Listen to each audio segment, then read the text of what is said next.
Ladies and gentlemen, welcome back to another broadcast of The Weekly with me, Neff. Please subscribe to the channel and share this video with a couple of friends. It helps us out a lot, and we're trying to reach 500 subscriptions. Thank you. Let's talk a little bit about Nosferatu. Saw the film today. Solid film overall. I'll give you my score off the bat. I'm going to give it a solid 8 out of 10. I've done a couple videos leading up to this video, of course, and watching the film, but overall, the film is definitely worth a watch. I recommend it. 2 thumbs up. Robert Eggers has done it again. One thing I really do like about the film and find to be the strongest part of the film is the tone. I think that is the strongest aspect overall of this film. Shot well. All of the acting is good. Lily Rose Depp, Nick Hoult, even Aaron Taylor Johnson is in there as well. Willem Dafoe, even though he comes in around the the midpoint of the film, you could say Act 2, and all the other support there. Overall, good acting. As far as this compared to the original, there is a lot of this film that is very much like the original, so it is cool that Robert Eggers did pay respect to that. As we've talked about before, the original Nosferatu is over 100 years old German film. Basically, the story of Nosferatu is basically the German Dracula. And so that film has no words, right? It's inaudible, but there are subtitles, you could say, and there is a score that plays. Now we're in the modern time, so there is a script and there is dialogue that you can hear. So that adds a significant amount of, I guess you want to say, impact for this modern version of Nosferatu. Bill Skarsgård as well, cannot forget him. I would like to compare this, and I don't know if anybody out there has seen The Penguin yet, and Colin Farrell playing the Penguin in the Batman 2022 and the Penguin series on Max, which is streaming right now.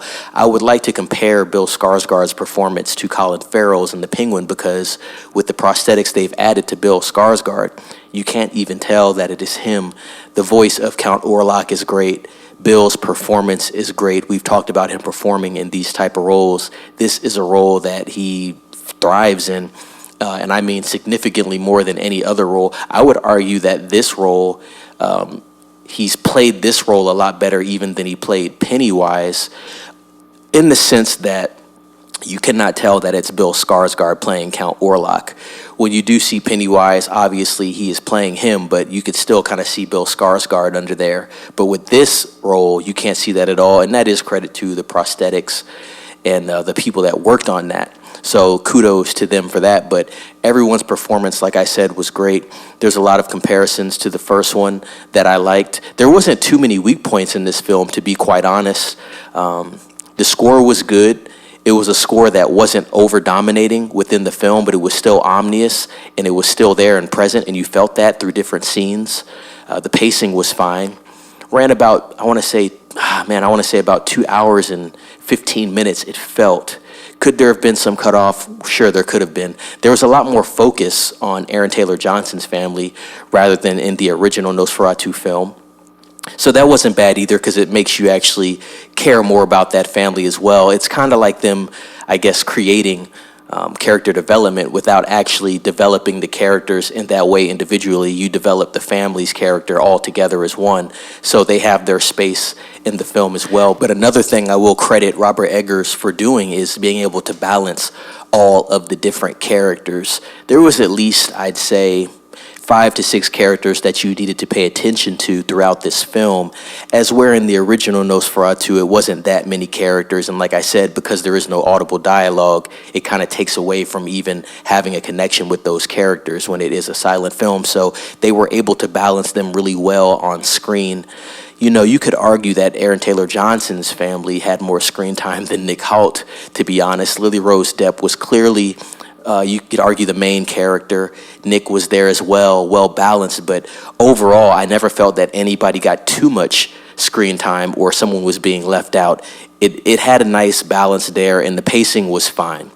And without giving away too many spoilers on the film, like I said, I have seen the original film, and comparing it directly to this one, like I said, I feel like Robert Eggers did pay a lot of respect to that original, especially when he did put in the subtitles when Count Orlok was speaking. And like I said, the voice that Bill Skarsgård put on was awesome. And I believe it was Bill Skarsgård putting on that voice. And if he did, it was awesome. And I think it's one of those standout performances that people will remember, especially at a time in the holidays where you don't really see films this dark. I think this will be the beginning of maybe seeing more films like this arrive in theater. I know this film is doing pretty well on opening weekend. I have to look at the budget and then get back to you, ladies and gentlemen, with that. And I'll look at that before I end this broadcast here. But what else can I say about this film? There were a couple things that were different without giving away too many spoilers, but nothing, like I said, that took away from the story. There's nothing that was so different that it didn't pay respect to the original. Like I said, I do believe they stepped in a little bit much to the possession element with Lily Rose Depp's character, only because I think it's something that's relatable with the modern audience. I mean, how many times a year do we get these possession movies? It's something easy to latch on, but once again, it wasn't overdone to the point where it really stuck out like a sore thumb in the film. It kind of fit in to where the film was going as far as direction goes. But that's one thing I noticed they did change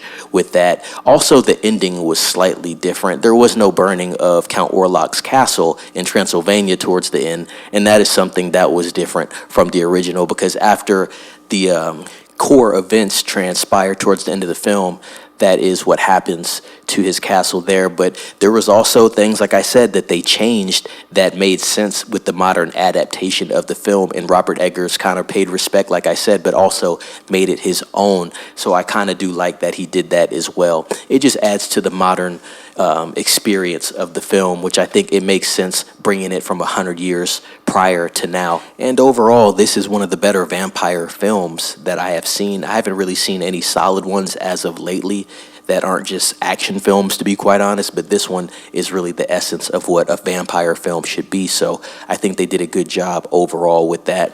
This film did a good job of really capturing the essence of horror without being overly gory or violent. Obviously, there were scenes where that took place, but it didn't have to rely on that. So you definitely have to credit the writing with the new screenplay that they adapted to film here. That was also a strong point of this film. Let me run down the cast so everyone knows who is in this film. Give me 1 second. Alrighty, we have Bill Skarsgård as Count Orlok, Nosferatu, Nicholas Hoult as Thomas Hutter, Lily Rose Depp as Ellen Hutter, Aaron Taylor Johnson as Frederick Harding, Emma Corrin as Anna Harding, that would be his wife, Willem Dafoe as Professor Albin Eberhard von Franz, Robert Innocent as Dr. Willem Sievers. He had a solid role in there as well and did a good job. Simon McBurney as Hernock. And as I said, everybody handled their business in their given role.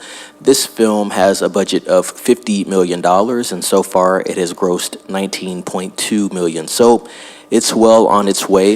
It definitely needs to make about another $100 or $120 million for it to be a success, but I do think there is going to be repeat viewership of this film. I'm definitely going to be watching it again, and the people that I watched it with said they're going to watch it again as well, just to see if they could catch anything that they may have missed, but definitely worth that second watch. Like I had said, IMDb has this film at a 7.9 out of 10.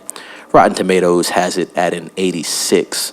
Let's look at the audience score. The audience score has it at a 77%, so not too bad overall. I think a 77 is a fair score overall.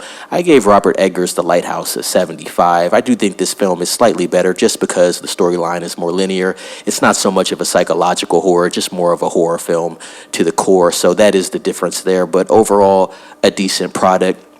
So that was my review of Nosferatu. Hopefully I didn't spoil too much. Definitely a film that you should go see. If you have seen the film, please like this video and comment down below what you thought about it. Definitely want to have some dialogue with a couple people out there. Subscribe to the channel and ring the bell for notifications. Also, share this video with a couple of friends and let them know to subscribe as well. We appreciate it very much. With all that being said, it's Neff signing off. Be safe.